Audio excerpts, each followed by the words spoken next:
Oh, my name is Jocelyn McCurdy. I'm with the ACLU. There was a recent Supreme Court decision, I want to say very bad in my opinion, that it's not so much that you have to have ID, but if an officer asks you for ID, that's within their rights to ask you for ID. But if I don't have it? Then yeah, I don't know what happens after that. But I think it's a terrible decision because again, it's not based on any probable cause necessarily, reasonable suspicion, reason to stop you. But I think it was a terrible decision, and it basically says that officers can ask you for ID. Okay. Hi, I'm Dara Baldwin. I'm with the National Disability Rights Network. I said first, thank you to everyone on the panel. I think it's great. And I just have two questions. One, to your question about ID, since you brought it up. For people with disabilities, many of them, especially those when we're doing Olmstead and getting people out of institutions, they usually cannot get IDs because many of them don't even have birth certificates. They don't know who they are. So it takes us many years to get them out. So they get constantly, they're on the street, especially if they came out of an institution and been in one for many years, it's very hard for them to get ID. And then people who will not leave their homes or can't leave their homes don't have IDs, but then when they go out for something. So it's against the law, but it's a very hard situation, especially for people with disabilities. And I just wanted to bring that up and ask a question about your population in Canada around disabilities and issues. And as I always bring up, for us people, CIT, crisis intervention teams are always based around mental illness and developmental disabilities, but we have so many other disabilities, people who are deaf. They get killed at a higher rate according to our anecdotal data. And also are in jail without having probable cause. And then also on the other side of hiring people with disabilities to be in your law enforcement. I was just wondering about that, because we're trying to work on that side as well. That, like all cultural competency, if you have people in that force or in that workforce, it might help out with your relationship with that community. I would say that a couple of things. One would be that yes, right now seems to be that time when we are going through all kinds of training with regard to individuals, in particular with mental disabilities. I never realized until actually I joined the RCMP how much of my job early on would become being a social worker as opposed to a police officer, right? Or what my thoughts of being a police officer, I guess. But what I would say is there's an upswing right now. There's being training provided to all of our members across Nova Scotia right now, and even some protocol and working with the different medical agencies as well to look at how do we provide better services and what do we do to make sure that we're taking those things into consideration. When it comes to hiring itself, because of the fact that we're the National Police Force and we have so many other different elements to it, yes, we could be looking at people, there are people that are working at our labs, there are people that are working in just attachment assistants that are what we would call a civilian member as opposed to a police officer. So yes, within the Employment Equity Act, Canadian Employment Equity Act, we're looking for designated groups, of course, people with disability being one of them. We have a national task force as well, and we all have advisory committees in each one of our provinces that deal with the issue of persons with disabilities becoming hired by the organization. Well, that's why I would like to see that if I could, because we don't have it. Some years ago, I had the pleasure of working. I had the pleasure of working with the brothers and sisters in Toronto, and also Toronto now, and has had, I think since 1994, maybe 96, a Black Police Association. Yes. And so I remember though being in Toronto in the 80s when the first Sikh police officer was challenged with wearing a turban.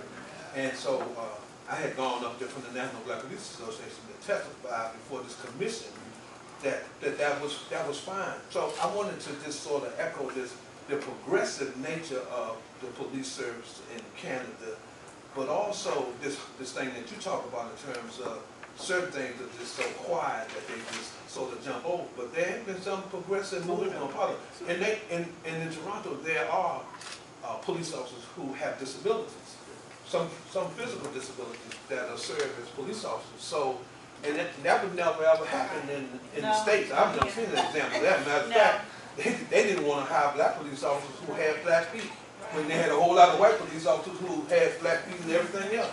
But they used that as an excuse to sort of keep blacks away from the force. So in some ways, Canada for some time, because of the Disability Act, has been very progressive in terms of some of these issues, and especially when it came to the educational issue too, around mental health and other Well, you know, when I went on the U.S. Park Police, you had to have all 32 of your teeth.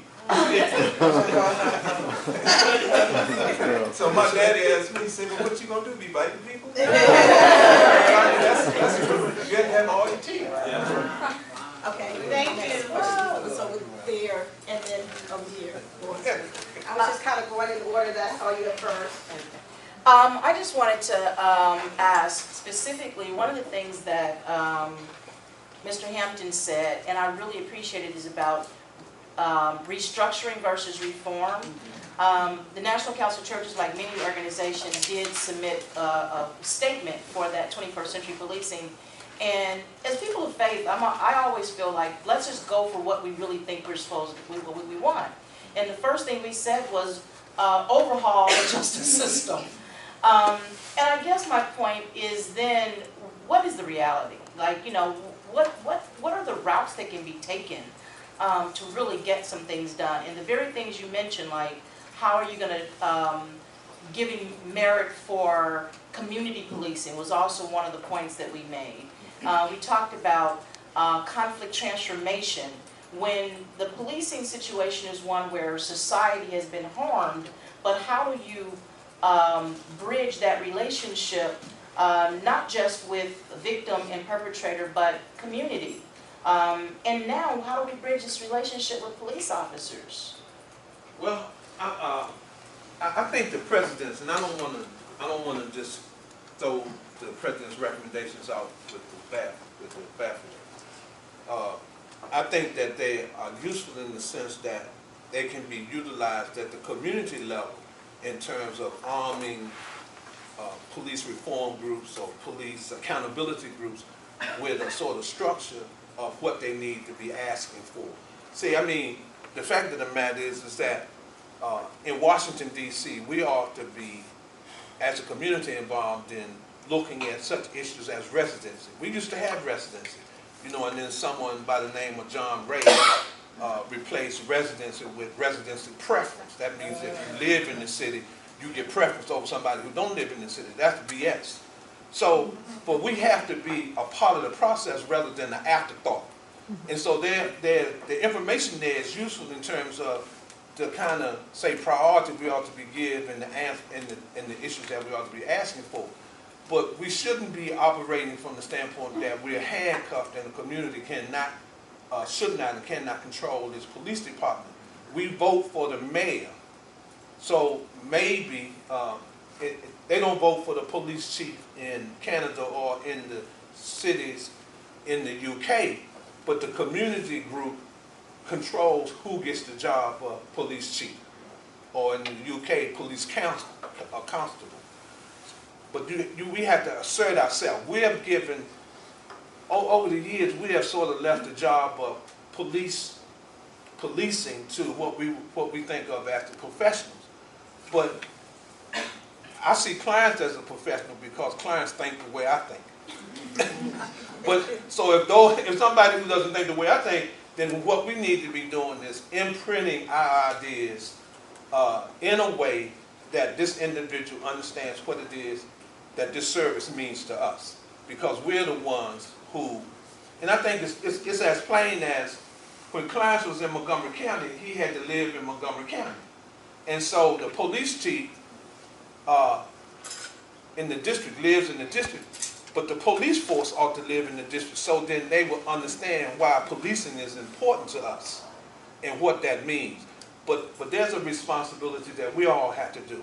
If we want to get the police out of our community, that means that there's some areas that we're going to have to step up and then be involved in. So we cannot